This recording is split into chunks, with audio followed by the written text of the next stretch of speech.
What's up, you guys? LQ here with the LQ Review, and I'm here with the franchise ranking today. Yeah, I'm going to rank a franchise today. I'm going to rank the Teenage Mutant Ninja Turtle franchise. A franchise which is very near and dear to me. I was a child of the late 80s, early 90s, so I was a kid during the original Ninja Turtles series had its run, during the original movies. I collected a lot of the old Archie comics, and today I collect the IDW comics, which is a great run of Ninja Turtles. Probably the best run of Ninja Turtles that there's ever been is the IDW. I still have all my old figures. I've since bought some of the old ones in their original packaging. I've got all the movies. You know, this is a franchise that is just important to me. So I thought, hey, let's do a franchise ranking. And actually, I'm gonna rank every Ninja Turtle movie that is full length. That's a full length movie. So it's not necessarily a theatrically released. So the ones I'm going to be ranking are the 3 original theatrically released ones, the TMNT animated one, the 2 Michael Bay produced new ones. That puts us at 6. I'm also going to rank Turtles Forever, and which was released straight to TV. I'm also going to I'm also going to rank Batman vs. the TMNT, which was recently released on streaming and Blu-ray. I'm going to rank Ninja Turtles: The Next Mutation, which was a straight-to-TV movie that introduced us to the live-action series that was like in the mid-90s during the Power Ranger craze.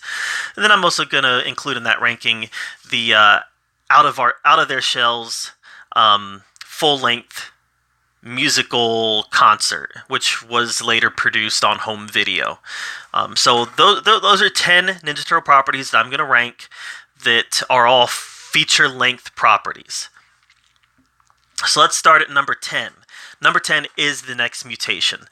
This was stupid turtles at their worst. Stupid turtles at their worst. And they actually introduced a 5th turtle, a girl turtle. And it was just, it just screamed of bad, corny, cheesy. You know, this is the type of stuff that didn't even appeal to kids. And it sure as heck didn't appeal to the people who were young adults at that time who grew up with the Turtles. It was just bad. And the show itself was bad. They tried to have ties to the original 3 movies. Like they had tried to make the costumes similar. They had Splinter with his ear that was halfway cut off. You know, they had those ties, but bad, just bad. So that's at number 10. Number 9 is Teenage Mutant Ninja Turtles 3. Some people call it Turtles in Time. This is the last one of the original series, and it was bad. I mean, this is how did they get Elias Koteas to come back to this movie? I don't know. You're going to be Casey Jones again, but you don't get to see any action. In fact, Casey Jones's job in this movie is going to be to babysit a couple time-displaced dummies. And Elias Koteas says, "Sure, I'll do that." He must have needed money at that point. He must have been down on his luck and needed some money. Turtles 3 is just bad. It's the one where they go back in Japan, and nothing about this movie made sense. Not even the laws of the time travel. Nothing in this movie made sense. It's best to just forget that this movie ever happened. If you have to watch it, just understand that this is like one of the most... This could be compared to the most outlandish and stupid cartoons. It was just a bad idea, it was a bad concept, and it was just a bad movie. You know, I understand not wanting to have Shredder in it. Shredder kind of definitively died at the end of the second movie, which nothing's ever definitive in these movies, but I understand wanting to go in a different direction, but they just took it in a stupid direction. They could have done Utroms, they could have done Krang, they could have done the Triceratons. I mean, there's a lot they could have done. And yeah, the technology may or may not have been there to do it right, but they could have done it. But they just went in a dumb direction. So number 9 is Ninja Turtles 3. Number 8 is the Coming Out of Their Shells tour. I actually went and saw this live. My dad took me and a friend of mine to see this live, and yeah, it's bad. Yeah, it's dumb. Yeah, it makes no sense, but I'm sorry. Some of those songs are catchy. Some of those songs are catchy. If that makes me a nerd, it makes me a nerd. But some of those songs are catchy, and for the soundtrack alone, it makes it better than Turtles 3 or the Next Mutation. You know, I if you are a hardcore Ninja Turtle fan, I recommend you watching this because this is Turtles when they got really weird and they were permeating every aspect of our pop culture. And by every aspect of our pop culture, I meant they had a concert tour and a CD. That's how ingrained they were into pop culture. So if you're definitely a Turtles fan, check this out. I think you'll have some morbid fun with it. But don't expect something great because it's not. So that's number 8. Number 7 is TMNT, the animated movie that came out in I think maybe '07. Sounds about right. This wasn't bad. This wasn't a bad movie. It felt like a really interesting concept for a TV episode that, for whatever reason, got expanded to a full-length feature film. You know, it didn't have Shredder in it. It didn't have Krang in it. It didn't have really any of the mutants in it.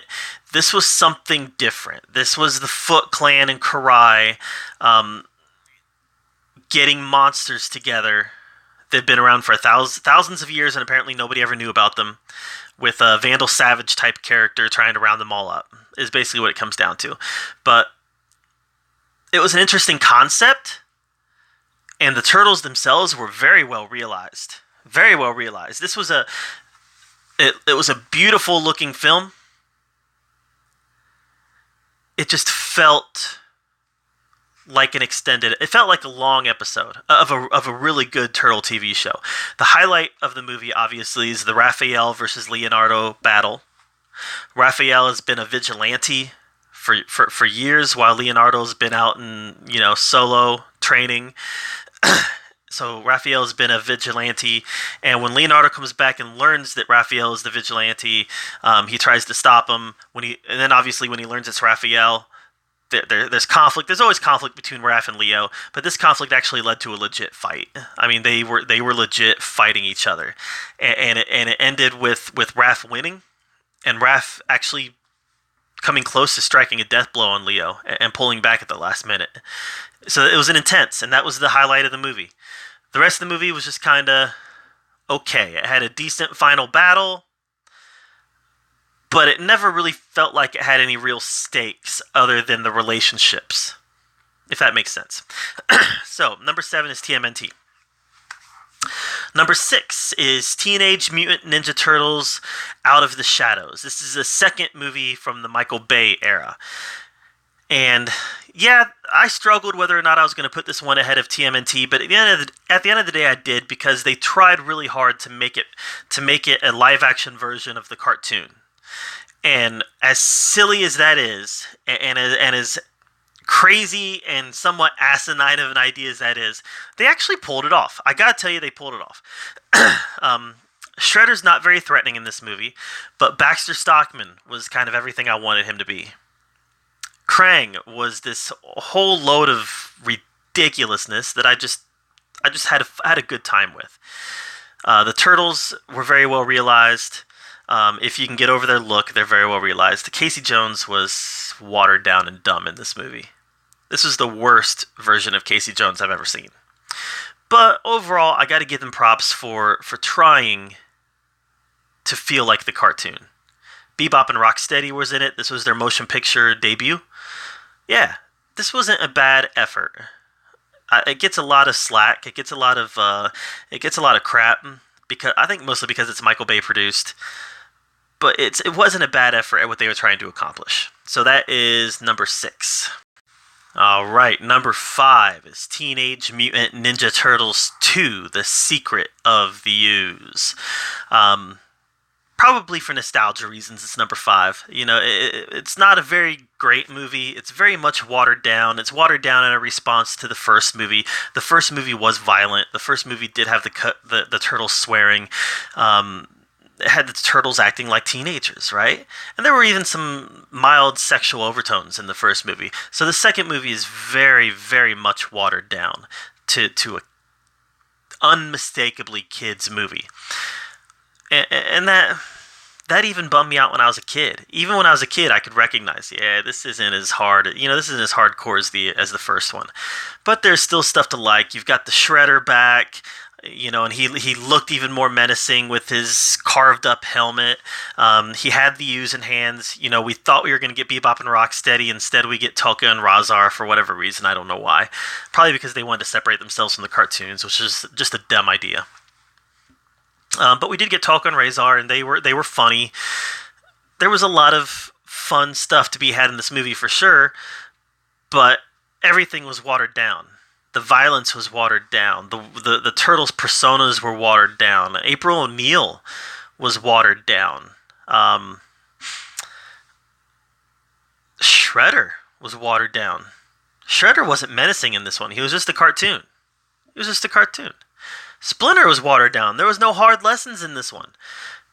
He was just cowabunga. So yeah, it's ahead of the other ones, basically on nostalgia reasons alone. It was a direct continuation of the first movie, even though it was watered down. So that's number 5. Number 4 is Batman versus the Teenage Mutant Ninja Turtles. Now, I actually have my review for this up on my channel. This is a really good, really solid movie. This was violent. This was the first time that you ever actually see Shredder kill people on screen, like impaling people in their backs and having the blades come out the front. This is not a kid's movie. This was intended for adults. Even though it's animated, it's intended for adults. Violence. There is some language in this, so some curse words. This is the hardest we've ever seen Shredder. That's unfortunate because it's an animated movie. But this is the hardest we've ever seen Shredder as far as his violence and his demeanor. His demeanor is one of violence, and he's a presence. His fight between, he has 2 fights with Batman in this movie, and they're even fights. They're very even fights. Shredder is every bit the master as Batman is. Only he's more violent and more primal and animalistic in the way that he attacks, while Batman is much more calm and precise and precision. So, this is the best on-screen version of Shredder we've ever seen, and that's unfortunate.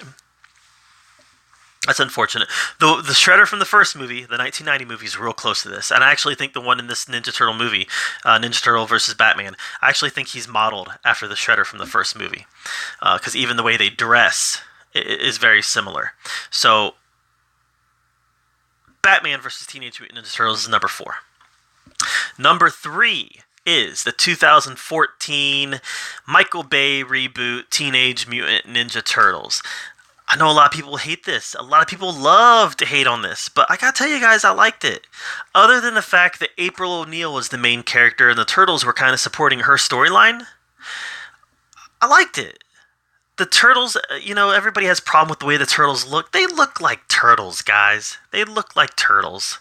Yeah, they were big, they were hulking, but they look like turtles. I wasn't crazy about the Shredder's design. I would have liked to have seen a more streamlined design that allowed him to be more of a ninja and less of a brute. And I wasn't really fond of Splinter's design either. He looked kind of grimy, slimy, but the story itself, let's take the designs out for a second, which I honestly don't mind the Turtles' designs. I really don't. But let's take the designs out for a second. The story itself wasn't a badly concocted story.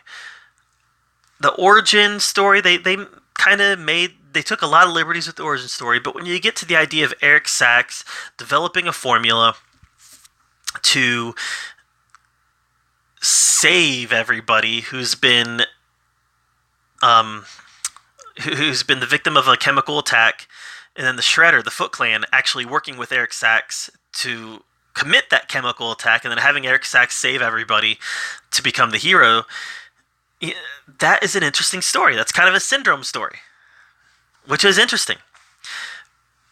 The final fight was interesting, but the interplay between the Turtles was what made this movie. This movie had perfect interplay between the Turtles. I submit Exhibit A, the scene in the elevator where they're going up to fight the Shredder, and they're just start kind of, what is it, beatboxing or whatever in the elevator. Interplay. that I smiled at that scene because I was like, that's the Turtles. So yeah, Teenage Mutant Ninja Turtles 2014 has its problems, but it's not a bad movie, and it gets way more hate than it deserves. And that's number 3. All right, we're down to the top 2. At number 2 is Teenage Mutant Ninja Turtles: Turtles Forever. Direct-to-TV movie that should have gotten a theatrical release. I'm sorry, this movie should have gotten a theatrical release. So this had the Turtles from the early 2000s meet the Turtles from the 1980s, early 90s, and they team up to fight off the Utrom version of Shredder, who initially teams up with the Shredder and the Krang from the 80s, but after he becomes power mad and he learns of all the hundreds of multiple universes, which, by the way, guys, didn't this movie feel like Zero Hour? It was basically the plot of Zero Hour from DC Comics. It really was. I honestly believe that this plot was drawn from Zero Hour. Changed my mind. But when he found out of all these hundreds of thousands of multiple realities with endless versions of the Turtles, he decides he wants to end them all. So he tracks the universe to its source universe, and it's Turtle Prime, and it's the black and white version of the comics. So when the Turtles, two sets of Turtles, the 80s Turtles and the 2000 Turtles, they actually find their way to Turtle Prime right after the whole universe is erased. Kind of like in Zero Hour. But then they get to Turtle Prime, and they team up with the 4 original Turtles from the comics, the black and white ones. So now you've got 12 Turtles taking on Shredder. But then you've got the Shredder and Krang from the 80s joining the fight. You've got Karai from the 2000s. They join the fight, all on the side of the Turtles.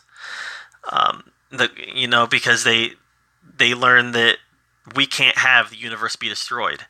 So it was kind of fun to see the Shredder and the Krang from the 80s join the fight against the Shredder from the 2000s. I like that. I thought that was a fun twist. Everything about this movie was fan service, and it was great. It was great.